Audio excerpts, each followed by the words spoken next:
Graça e paz da parte do nosso Senhor e Salvador Jesus Cristo. Eu sou o pastor Clésio Santos, pastor presidente do Ministério Azaf, aqui no Rio Grande do Sul.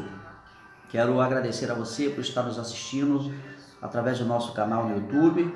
E eu quero dizer para você que nós abrimos este canal, fizemos este canal, nós estamos muito compromissados em levarmos até a sua vida, até a sua família, a palavra do Senhor, uma palavra que liberta, uma palavra que cura, uma palavra que restaura, uma palavra que nos revela a verdade de Deus para o homem, para o ser humano, onde o Senhor está compromissado em nos resgatar para si com o seu grande amor através do gesto que Jesus fez na cruz do Calvário, para que possa nos estar libertando dos nossos pecados e nos salvando para com Ele um dia estarmos juntos no reino dos céus. Eu gostaria de falar com você hoje sobre estar longe ou perto de Deus, né? Então, como você prefere estar em sua vida, longe ou perto de Deus, né? Por quê? Este é um ano de bênção, um ano de restauração, então não há como avançar e como sermos vitoriosos se estivermos longe do Senhor. Tudo depende do nosso relacionamento, uma intimidade com Deus, para que nós possamos ser bem-sucedidos na nossa vida, em todos os aspectos, né? Então nós vamos ler o texto Lucas 15, 11 até o 24. Este texto nos mostra duas fases da vida do filho pródigo. Um quando ele estava perto do pai e outro quando ele estava longe do pai. Através desse texto podemos então perceber pequenos sinais de que podemos estar começando a nos afastarmos do Senhor, deixando, por exemplo, de orar e diminuindo as orações, não sentindo mais a presença do Senhor, mas a vontade de estar nas células, de estarmos nos cultos, né, onde nós adoramos ao nosso Deus. Então, irmãos, deixar de orar, diminuir a frequência nos cultos, na oração, não sentir mais vontade de estar na célula, né, entre os nossos irmãos, não sentir vontade de fazer o discipulado,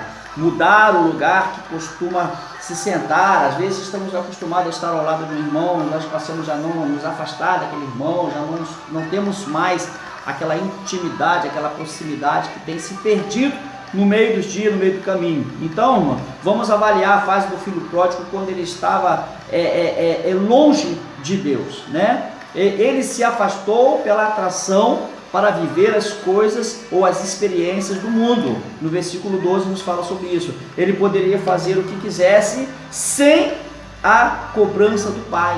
Ou seja, quando ele pede o seu tesouro, quando ele pede a sua herança para o seu pai, para poder ir embora, sabendo que ele era também dono de tudo aquilo que era do seu pai, porque ele era herdeiro, ele pediu a sua parte para que não pudesse mais, ou para que não devesse mais estar debaixo da autoridade do seu pai, debaixo do comando do seu pai. A dificuldade que muitas pessoas têm hoje em dia é de estar debaixo da autoridade de alguém, de estar na submissão de alguém que é sobre ele uma autoridade espiritual, uma autoridade profissional, uma autoridade em todos os sentidos. Então, irmãos, ele pediu a sua parte e foi para longe, se afastou pela atração. A atração que o mundo nos traz hoje são muitas, irmãos, são muitas as tentações, são muitas as ofertas, são muitas as propostas do inimigo, né? Então, irmãos, porque a cobrança ela é boa, né? Por que a cobrança é boa? Como isso tem acontecido nos dias de hoje, né, irmãos? Então, quando nós requeremos algo para nós, onde nós podemos fazer aquilo que a gente quer, né? O apóstolo Paulo disse: olha, já não vivo eu, mas Cristo é quem vive em mim. Nós temos que compreender, amado, você tem que compreender que você já não vive mais a sua própria vontade, mas agora você vive a vontade de Deus, você vive de acordo com o caminho, com o andamento que o Espírito Santo tem na sua vida, o caminho, o direcionamento que o Espírito Santo te dá.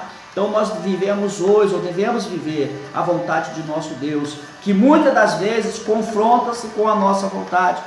Porque a nossa vontade, ainda que parecendo ser boa aos nossos olhos, ainda que parecendo ser agradável aos nossos olhos, Deus sabe das nossas fraquezas, Deus sabe das nossas debilidades, Deus sabe da nossa capacidade de suportar as aflições, de suportar as lutas em todas as áreas da nossa vida. Então, queridos, o que acontece quando nós estamos longe de Deus? Começamos a fazer coisas que não tem nada a ver com a gente ou com o que nós aprendemos, né? Com tudo aquilo que nós adquirimos na caminhada, com tudo aquilo que nossos pais nos ensinou, né? Então, irmãos, como isso tem acontecido nos dias de hoje, né?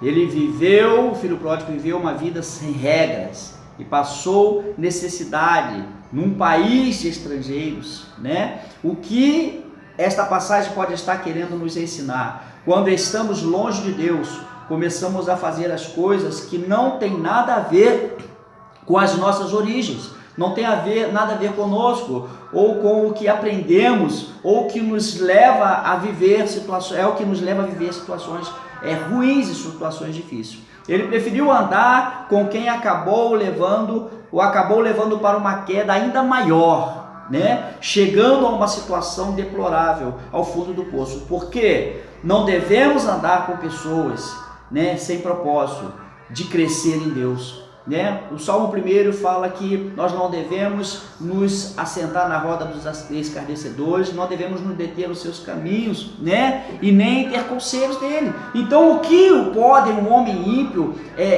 dar ou influenciar a vida de um servo de Deus concernente às coisas espirituais?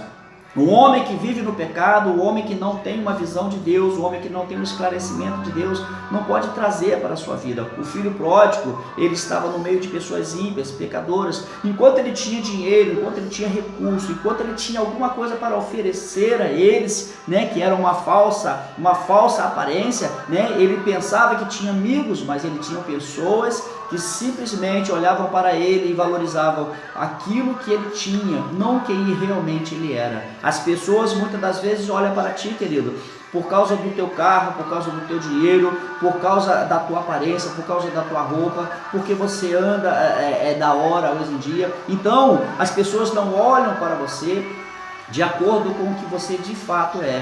As pessoas olham para você pelo lado de fora, mas Jesus olha para você pelo lado de dentro. Jesus olha para o seu interior, Jesus olha para o seu caráter, Jesus olha para a sua vida que você tem levado com Ele, a sua vida de intimidade, a sua vida de oração, a sua vida de honestidade com Deus e com os homens, a tua vida daquele que pratica a justiça, vive pela fé e ama o teu próximo incondicionalmente. Cumpre o mandamento de Jesus. Então, porque nós não devemos andar com essas tais pessoas, para que elas não venham a nos influenciar, porque às vezes as pessoas não estão firmadas, não estão fortalecidas o suficiente e acabam elas mesmas caindo ou se detendo no caminho dos pecadores, né? Então elas têm uma grande chance de serem levadas a viver uma situação deplorável. Com isso começou então a mudar, né? Quando o filho decidiu voltar para o pai,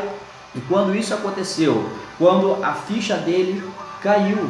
Então, irmão, a Bíblia diz que caía do homem, mas o levantar é de Deus. Então, se você tem vivido fora da direção, fora da presença do Senhor, saiba que o Senhor, Ele está aguardando você voltar às suas origens, né? Quando a ficha cai, né, nós aprendemos e reconhecemos o nosso erro a ponto de decidirmos pagar o preço que for, até da vergonha dos nossos erros, comparecer, né, diante daquelas pessoas que nós ofendemos, que nós magoamos. O que queremos é voltar para perto do nosso Pai, voltar para a casa do nosso Senhor. E quando retornamos para o Pai, encontramos um Pai perdoador, que quer o melhor, amém? Que quer o melhor para nós, para a nossa vida. Deus está nos chamando para voltarmos para os seus braços, e tudo na nossa vida que estava morto voltará a viver. Tem alguém aqui nesse momento que está assistindo essa palavra, que eu creio que Deus está falando para você?